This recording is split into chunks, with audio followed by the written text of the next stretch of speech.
புதிய தலைமுறையின் 7 வரை இன்று செய்தி தொகுப்பை வழங்குவதற்காக பிரியா பவானி சங்கர்.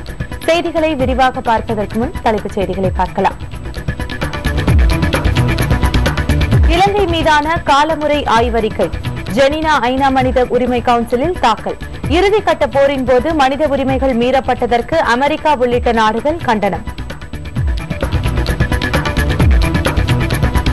இலங்கை மீது நம்பிக்கை இல்லை, சர்வதேச விசாரணை தேவை. இறுதிக்கட்ட போரில் குடும்பத்தை இழந்தவர் ஜெனீவா மாநாட்டில் கண்ணீர். இலங்கை அரசுக்கு எதிராக தமிழகம் முழுவதும் மாணவர்கள் தொடர்ந்து போராட்டம். கல்லூரிகளுக்கு காலவரையற்ற விடுமுறையை அறிவித்தது தமிழக அரசு. இலங்கை கடற்படையால் கைது செய்யப்பட்ட தமிழக மீனவர்கள் 34 பேர் விடுவிப்பு. யாழ்ப்பாணத்தில் உள்ள இந்திய தூதரகத்தில் தங்க வைக்கப்பட்டுள்ளனர்.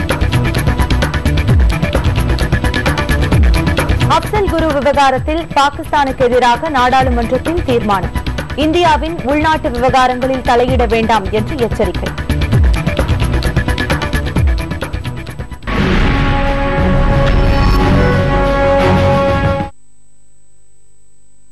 இலங்கை மீதான காலமுறை ஆய்வறிக்கை ஜெனீவா ஐநா மனித உரிமை கவுன்சிலில் ஏற்றுக் கொள்ளப்பட்டுள்ளது.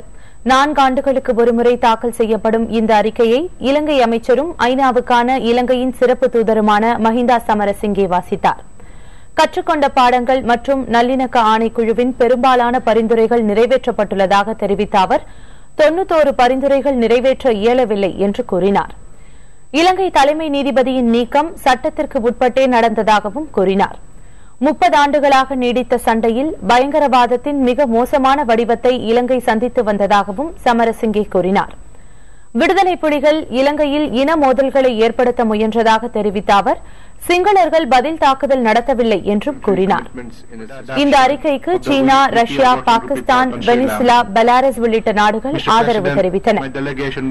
பிரிட்டன், அமெரிக்கா உள்ளிட்ட நாடுகள் எதிர்ப்பு தெரிவித்தன. இறுதியில் அறிக்கை ஏற்றுக் கொள்ளப்பட்டதாக அறிவிக்கப்பட்டது.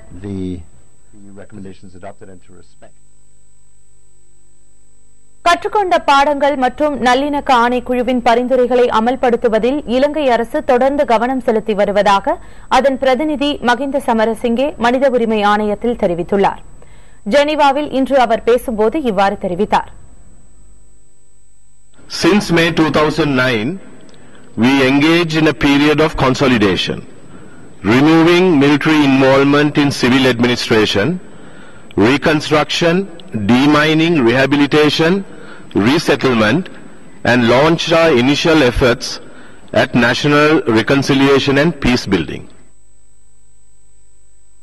இலங்கையின் போர்க்குற்றங்கள் மற்றும் மனித உரிமை மீறல்கள் தொடர்பான குற்றச்சாட்டுகளை மறுத்து பேசிய மஹிந்த சமரசிங்கே இது தொடர்பான அனைத்து தகவல்களையும் உலக நாடுகளுடன் பகிர்ந்து கொள்வோம் என்று தெரிவித்தார்.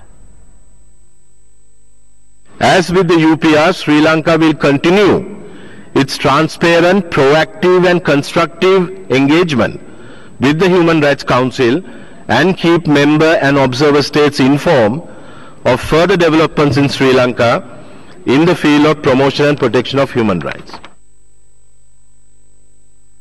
கற்றுக்கொண்ட பாடங்கள் மற்றும் நல்லிணக்க ஆணைக்குழுவின் பெரும்பாலான பரிந்துரைகளை இலங்கை அரசு நிராகரித்திருப்பது ஏமாற்றம் அளிப்பதாக அமெரிக்க பிரதிநிதி தெரிவித்துள்ளார். ஐநா மன்றத்தில் தாக்கல் செய்த இலங்கை மீதான காலமுறை ஆய்வறிக்கைக்கு பதிலளித்து பேசிய அமெரிக்க பிரதிநிதி மற்ற நாடுகளின் அறிக்கையை மாற்ற இலங்கை பிரதிநிதிகள் அழுத்தம் கொடுத்ததாகவும் குற்றம் சாட்டியுள்ளார். We are disappointed that the government rejected all UPR recommendations from states that called upon it to implement the LLRC recommendations.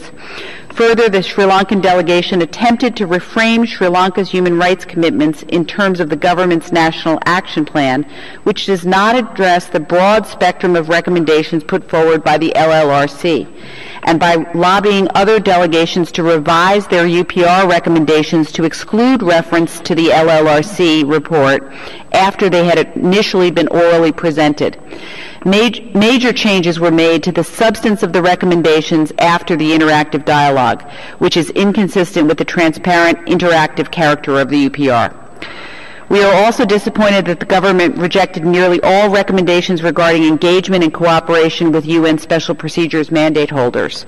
We urge the government to expeditiously implement both the UPR and LLRC recommendations. இலங்கை ராணுவத்தினரால் சுட்டுக் கொல்லப்பட்ட மகனின் கொலைக்கு நீதி கேட்டு ஐநா மனித உரிமை ஆணையத்தில் இன்று அறிக்கை சமர்ப்பித்தார் சர்வதேச பொது மன்னிப்பு சபையைச் சேர்ந்த காசிப்பிள்ளை மனோகரன். இதன் பின்னர் ஜெனீவாவில் உள்ள நமது செய்தியாளர் முரளிதரனுடன் அவர் பகிர்ந்து கொண்ட தகவல்களை பார்க்கலாம். இன்றைக்கு இலங்கையின் மீதான யூபிஆர் அறிக்கை தாக்கல் செய்யப்பட்ட போது நீங்கள் பேசிய பேச்சு அனைவராலும் மிகுந்த கவனத்திற்குள்ளானது. உங்களால் கட்டுப்படுத்த முடியாமல் கண்ணீருடன் நீங்கள் அந்த பேச்சை வெளிப்படுத்தினீர்கள். இம்மாதிரியான சூழலில் இந்த ஐக்கிய நாடுகள் சபையின் மனித உரிமை கவுன்சில் மீது மனித உரிமை கவுன்சிலிடமிருந்து நீங்கள் என்ன எதிர்பார்க்கிறீர்கள்? இலங்கை அரசு என்ன செய்ய வேண்டும் எதிர்பார்க்கிறீர்கள்? அதற்கு முன்பாக உங்கள் மகன் சுடப்பட்டது பற்றி பேசினீர்கள். இதை பற்றியும் நீங்கள் தெரிவிக்கலாம். ஆம், எனது மகன் ஒரு மாணவன். அவரோடு சேர்ந்து 7 மாணவர்கள் சுடப்பட்டார்கள். அதுவும் மிக வேதனைக்குரிய விஷயம், காந்தி சிலையின் அடியில் வைத்து சுட்டுக் கொண்டார்கள். அதில் எனது மகனின் மூளை சிதறப்பட்டு கொலை செய்யப்பட்டார். இதையும் இன்றைய உலக நாடுகளில் மூடி மறைக்க எத்தனித்தார்கள். எனது முயற்சியால் அம்னஸ்டி இன்டர்நேஷனல், ஹியூமன் ரைட்ஸ் போன்ற மனித உரிமை ஆய்வாளர்களின் உதவியுடனும் நான் இதை உலக நாடுகளுக்கு எடுத்து சென்றேன். இன்று எனது அறிக்கையையும் சமர்ப்பிக்க இருந்தேன். ஆனால் என்னால் தொடர்ந்து அதை வாசித்து உலக நாடுகளுக்கு தெளிவுபடுத்த என்னால் முடியவில்லை. எனது மகனின் நேரடி கொலையை நான் கண்ணால் கண்டவன் என்ற முறையில் எனது கண்முன் அந்த நேரடி நிகழ்வுதான் வந்தது. தயவு செய்து எனக்கு நீதி கிடைக்க வேண்டும். அது இந்த போராட்டத்தை நான் தொடர்வது எனக்கு மட்டுமில்லை, எனது மகனை போன்ற பல இளைஞர்கள் மிக கொடூரமாக கொலை செய்யப்பட்டிருக்கிறார்கள். பல இளம் பெண்கள் கொடூரமாக கற்பழிக்கப்பட்டிருக்கிறார்கள். அவர்களுக்கும் நீதி கிடைக்க வேண்டும். நீதி கிடைத்து எமது தாய் நாட்டில் நாங்கள் சுதந்திரமாக நிம்மதியாக எமது கருத்தை சொல்லக்கூடிய அளவுக்கு வாழ வேண்டும் என்பதுதான் எனது உண்மையான கருத்து.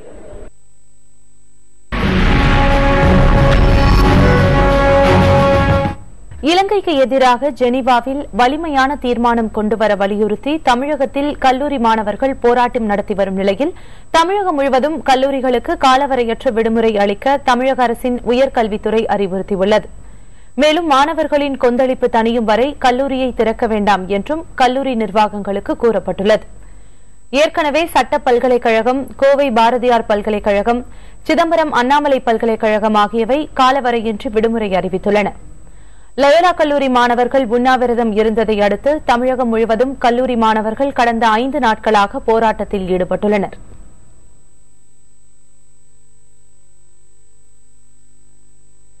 திருச்சியில் சட்டக்கல்லூரி மாணவர்களின் உண்ணாவிரத போராட்டம் தொடர்ந்து 4வது நாளாக நீடிக்கிறது. மேலும் பல்வேறு கல்லூரிகளைச் சேர்ந்த மாணவர்களும் போராட்டத்தில் ஈடுபட்டுள்ளனர்.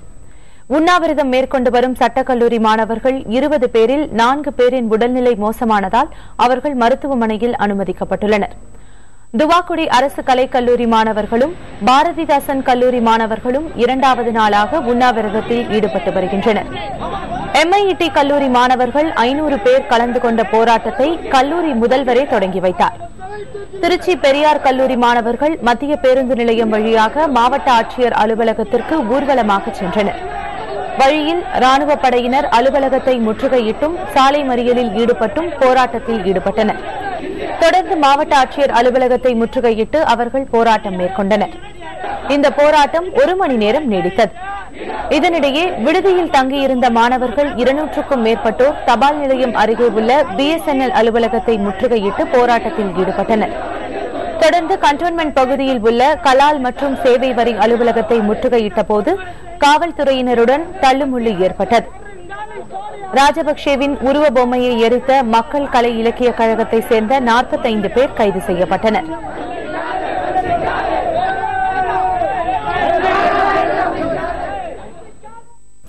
நெல்லையில் பல்வேறு கல்லூரிகளைச் சேர்ந்த மாணவர்கள் தொடர்ந்து உண்ணாவிரதத்தில் ஈடுபட்டுள்ளனர்.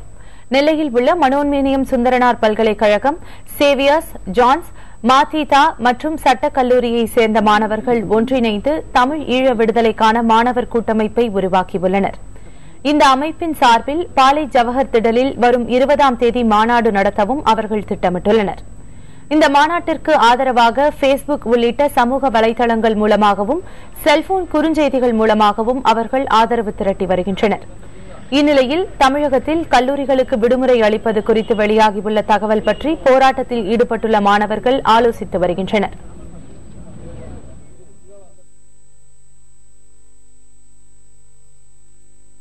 பெட்ரோல் விலை லிட்டருக்கு 2 ரூபாய் குறைந்துள்ளது. இந்த விலை உயர்வு இன்று நள்ளிரவு முதல் அமலுக்கு வருகிறது. இதுகுறித்த கூடுதல் தகவல்களை வணிக பிரிவு செய்தி ஆசிரியர் சந்திரனிடம் கேட்கலாம். சந்திரன் சார், இந்த பெட்ரோல் விலை குறைப்புக்கு என்ன காரணம் சொல்லப்படுது? இன்னைக்கு பெட்ரோல் விலை குறைக்கப்பட்டதுக்கு காரணம் சர்வதேச சந்தையில கச்சா எண்ணெயோட விலை குறைஞ்சிருக்கிறது. அதுக்கு தான் காரணம். கடந்த 15 நாட்களில் பாத்தீங்கன்னா சர்வதேச சந்தையில கச்சா எண்ணெய் ஒரு பேரல் $3 கிட்டத்தட்ட $3.5 கூட சொல்லலாம்.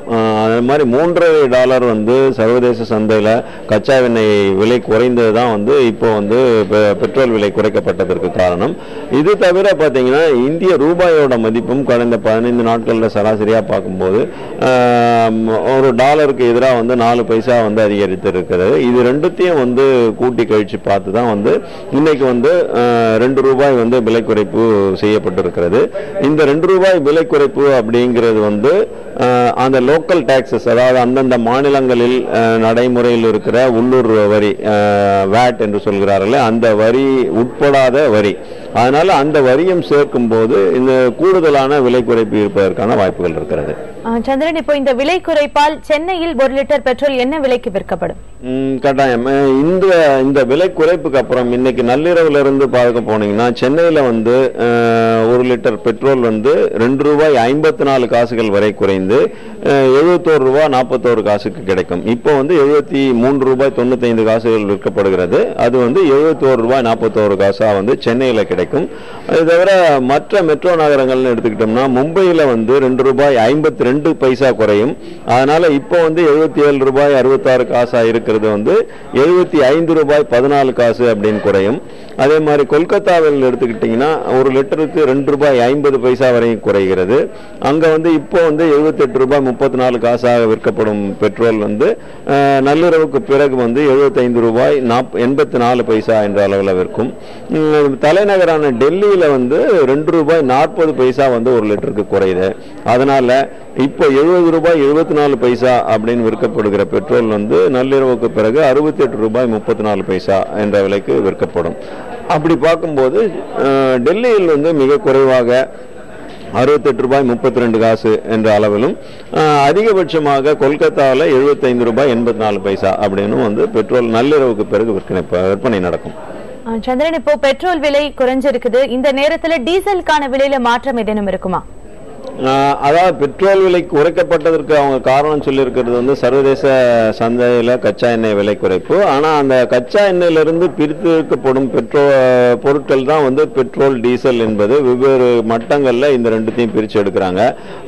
அந்த அடிப்படையில பார்க்க போனா நமக்கு டீசல் விலையும் குறைக்கப்படுவதற்கான வாய்ப்புகள் இருக்கிறது. ஆனால் இன்னொரு விஷயம் நம்ம பார்க்கணும். ஏன்னா ஏற்கனவே மத்திய அரசு எடுத்த முடிவின்படி டீசல் மேல இருக்கக்கூடிய அந்த மானியத்தை படிப்படியா குறைக்கிறதுக்காக முடிவெடுத்திருக்காங்க. அந்த படிதான் ஒவ்வொரு மாதமும் கிட்டத்தட்ட 50 பைசா என்ற அளவுல உயர்த்தப்பட்டு வருகிறது. இப்போ 2 நாளுக்கு முன்னாடி கூட அப்படி உயர்த்த முடிவெடுத்து நேற்று அமலுக்குமே இருக்கிறது. அதுபடி 50 பைசா உயர்த்தப்படும் என்று சொல்லப்பட்டிருக்கிறது. இதனால அடுத்து வரக்கூடிய விஷயம் வாரங்கள்ல இந்த விலை குறைப்பை தள்ளி வைக்கலாம். அதனால இப்போ இதை குறைக்க வேண்டாம், விலை உயர்த்தப்படுவதை வேணா நிறுத்திக்கலாம் அப்படிங்கிற முடிவு எடுக்கிறதுக்கும் வாய்ப்பு இருக்கிறது. அப்படி இல்லாம ஏற்கனவே எடுத்த முடிவின்படி அந்த தொடர்ந்து 50 பைசா உயர்த்துவதை கடைபிடிப்போம் என்று நினைத்தால் இப்போ இந்த விலை குறைப்பு சேர்த்து அட்ஜஸ்ட் பண்ணி இப்போ டீசல் விலையும் குறைப்பதற்கான முடிவும் எடுக்கலாம். ஆனால் எண்ணெய் நிறுவனங்கள் என்ன முடிவெடுக்க போகிறார்கள் என்பது இதுவரையில் தகவல் தெரியவில்லை. அதனால எண்ணெய் நிறுவனங்களோட முடிவு இதுலயும் விரைவில் தெரியும் அப்படின்னு எதிர்பார்க்கிறோம். சந்திரன், தகவல்களுக்கு நன்றி.